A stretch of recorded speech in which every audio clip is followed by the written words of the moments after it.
Why is Africa still poor?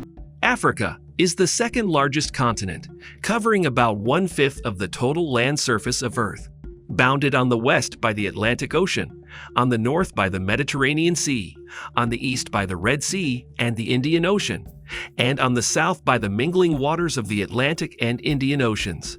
The constant migration of people from one place to the other gives the coast an extensive land surface measuring about 5,000 miles from north to south and about 4,600 miles from east to west. With 1,000 different ethnic groups, Africa is identified by their recognition of a common culture, language, religion, and history comprising lots of social activities. Several islands are associated with the continent: Seychelles, Socotra, and other islands to the east, the Comoros, Mauritius, and Reunion to the southeast, Ascension, Street Helena, and Tristan da Cunha to the southwest, Cape Verde, the Bijagos Islands, Bioko, and São Tomé, Principe to the west, and the Azores and the Madeira and Canary Islands to the northwest. Not leaving out Madagascar, one of the largest islands in the world, is the most significant. Its riches in mineral wealth place it among the world's richest continents, containing a large share of the world's mineral resources including coal, petroleum, natural gas, uranium, radium, low-cost thorium, iron ores, chromium, cobalt, copper, lead, zinc, tin, bauxite, titanium, antimony, gold, platinum, tantalum, germanium, lithium, phosphates, and diamonds. Since neocolonization, Europeans have continued to exploit its mineral resources and cultivated produce from the soil. Nevertheless, these activities have not made the continent any poorer. So why then is Africa still considered poor? Comparable poverty rates to those of Nigeria, Lesotho, Madagascar, and Zambia existed in China, Vietnam, and Indonesia in the 1990s. But the level of extreme poverty in African countries has not significantly declined. The majority of the poor people on Africa's continent reside in the sub-Saharan region. The rate of extreme poverty is highest in Central Africa, where it is 54.8%, and second highest in Southern Africa, where it is 45.1%. In Western and Eastern Africa, the rates are, respectively, 36.8% and 33.8%. The SDG target of 3% was not reached in North Africa in 2019. In 1981, Africa had a 43.1% rate of extreme poverty, which when calculated using a relative poverty rate of $1.90 per day, was almost comparable to the 42.8% global average. Yet by 2015, the rate of extreme poverty was approximately 35.5% in Africa, which was 6.8 times greater than the average worldwide. These geographical differences highlight the great diversity across Africa's 54 countries. 10 states in 2019 had extreme poverty rates of higher than 50%. Burundi, Madagascar, the Central African Republic, the Democratic Republic of the Congo, and South Sudan all had extreme poverty rates that were higher than 70%. A lot of good work has already been done in South Sudan, the poorest country in Africa, with a rate of over 80. In Morocco, Algeria, Tunisia, the Seychelles, and Mauritius in 2019, less than 1% of people lived in extreme poverty. Libya, Egypt, and Cabo Verde also met the SDG objective. In Africa, as elsewhere, economic indicators are frequently used to gauge poverty. The standard, according to the World Bank, is surviving on less than $2.15 per day. According to the World Bank, poverty includes things like hunger, a lack of shelter, being sick and unable to see a doctor, not having access to education, not knowing how to read, not having a job, worrying about the future, losing a child to a treatable illness, and simply trying to get by day. It is also aware that poverty entails loss of freedom, representation, and power. Poverty indicators in Africa: growth and population. Due to the continent's high fertility rates, per capita income growth is constrained by economic growth rates. Due to Africa's rapid population expansion, even though the rate of extreme poverty is anticipated to decline, the overall number of impoverished people will increase. According to the current path, a business-as-usual scenario used by international futures for long-term trend analysis. 479 million Africans, or 28.1% of the population, will reportedly be living in extreme poverty by 2030. With a 44.6% percentage of extreme poverty in 2030, Central Africa will remain the poorest continent. With an extreme poverty rate of 1.8%, North Africa will build on its successes. Although the rate of poverty will decline in all nations, trends will differ. By 2030, the SDG target will be attained by 9 nations: Egypt, Cabo Verde, Gabon, Tunisia, Seychelles, Mauritius, Algeria, Morocco, and Libya.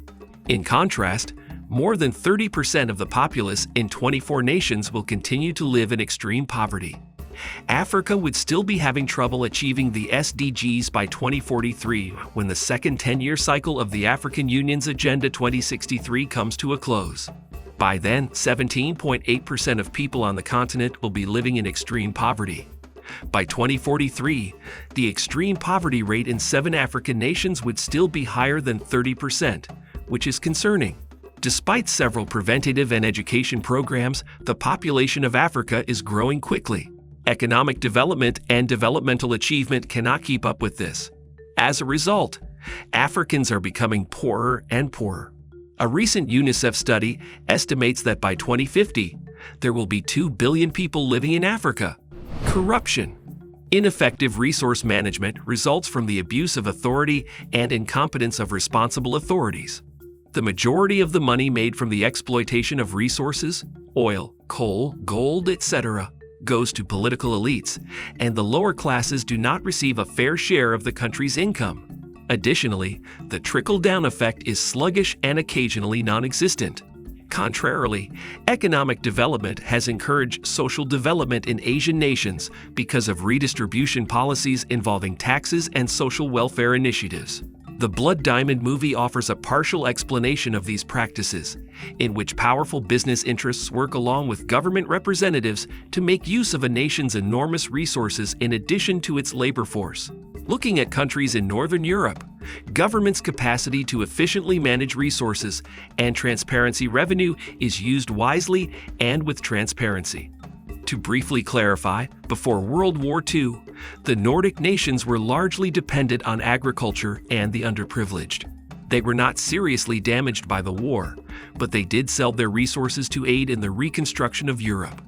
The left-leaning Democratic Party, which put a strong emphasis on social development, spearheaded this, and the nations advanced to their current levels of development. Economic instability. Unrest is pervasive in Africa.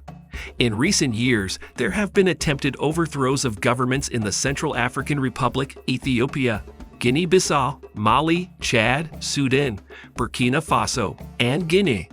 The political and economic marginalization of some populations, the challenges of democratic transition, and the government's failure to modernize its defense and security sectors have all contributed to the growth of violent extremism. Additionally, it can be challenging to translate the political ambitions of different rebel groups into a peace accord. Al-Shabaab and Boko Haram, the main causes of instability in Somalia and the Sahel, are violent extremist organizations that are ideologically opposed to making any concessions to their secular governmental adversaries. They might have a social vision, but their political objectives are unclear. The incapability of current tools and geostrategic shifts have made it difficult to resolve these violent disputes. As a result, discussions concerning the value of peacekeeping and peace support missions are still going on in several nations. Additionally, whereas governments prioritize maintaining their territorial integrity at all costs, foreign actors frequently give priority to a humanitarian-based perspective that emphasizes the protection of minorities. Disagreements on how to resolve conflicts result from these various approaches. Of the 20 war-related conflicts that took place around the world in 2013, 11 were fought on the African continent, all of them in sub-Saharan Africa. This covers the conflicts in Somalia, the Central African Republic, Nigeria, Mali, the Democratic Republic of the Congo, and the Sudan and South Sudan. A typical halt in agricultural production occurs in crisis areas. Many people are forced to evacuate, are evicted from their houses, and need outside assistance. These wars are contributing to an increase in poverty in Africa. Climatic conditions. A new report devoted solely to the continent of Africa claims that rising temperatures and sea levels, altered precipitation patterns, and more extreme weather are endangering human health and safety, the security of food and water, and socioeconomic development in Africa. The World Meteorological Organization, WMO, has coordinated a multi-agency report called State of the Climate in Africa 2019 that gives an overview of current and projected climate changes and their effects on the economy and sensitive industries like agriculture. It outlines key takeaways for tackling significant gaps and barriers in climate action in Africa. This evaluation finds that there are increasing threats from climate change to human health, food and water security, and socioeconomic development in Africa. As a result, we require correct data for planning adjustments. Climate change has been causing increasing amounts of damage to the African continent in recent decades, including crop failures due to destructive floods and prolonged periods of drought. The study was made public on October 26 during a ministerial-level event to draw attention to the need for immediate climate action in Africa and the capacity that is now available. The dangers are getting worse. Climate change is having an increasingly negative effect on the African continent, particularly the most vulnerable, and it is a factor in food insecurity, population relocation, and stress on water resources. We have recently had terrible floods, a desert locust invasion, and the imminent threat of drought due to a La Niña event. According to WMO Secretary General Pedri Talas, the COVID-19 epidemic has increased the cost in terms of both lives lost and lost revenue. Building resilience based on science-based climate information is essential for adapting to climate change, and it also provides a haven for sustainable development and livelihoods. Therefore, the State of Climate Report for Africa has a crucial role to play in this regard, such as influencing our activities for realizing the African Union Commission's Commissioner for Rural Economy and Agriculture, Josefa Leonel Correa-Sacco, referred to Africa Agenda 2063. Regular food shortages and famine are the results in Africa. East Africa and the Sahel region are the most impacted. Before we continue, click on the subscribe button if you're enjoying this video. Don't forget to like it as well. Poor health facilities. In 2015, malaria, TB, and HIV-related ailments claimed the lives of about 1.6 million people in Africa. Access to timely, appropriate, and reasonably priced medications, immunizations, and other healthcare services can help prevent or treat certain disorders. Less than 2% of the drugs used in Africa, however, are made there, which means that a large number of sick people lack access to locally made medications and may not have the money to purchase imported ones. Malaria, TB, HIV, and AIDS are the 3 leading causes of death in Africa and are all preventable with access to medications. According to the World Health Organization, Africa is home to 50% of all children under 5 who die from diseases like malaria, HIV, tuberculosis, measles, pneumonia, diarrhea, and other illnesses, WGO. According to the organization, having access to medication means that it is always available and reasonably priced at medical facilities that are 1 hour's walk from the population. For instance, Charles Ndlovu, a Zimbabwean who now resides in Botswana, claims that in some regions of Zimbabwe, some nurses administer opioids to ailing patients as a treat-all medicine. His family members have received medical care in Zimbabwean hospitals. The lack of most medications leaves the nurses with few options. AIDS, malaria, and Ebola are a few illnesses that are both the source and the effect of poverty in Africa. Diseases spread more quickly and cannot be treated in many areas due to a lack of education and inadequate medical care.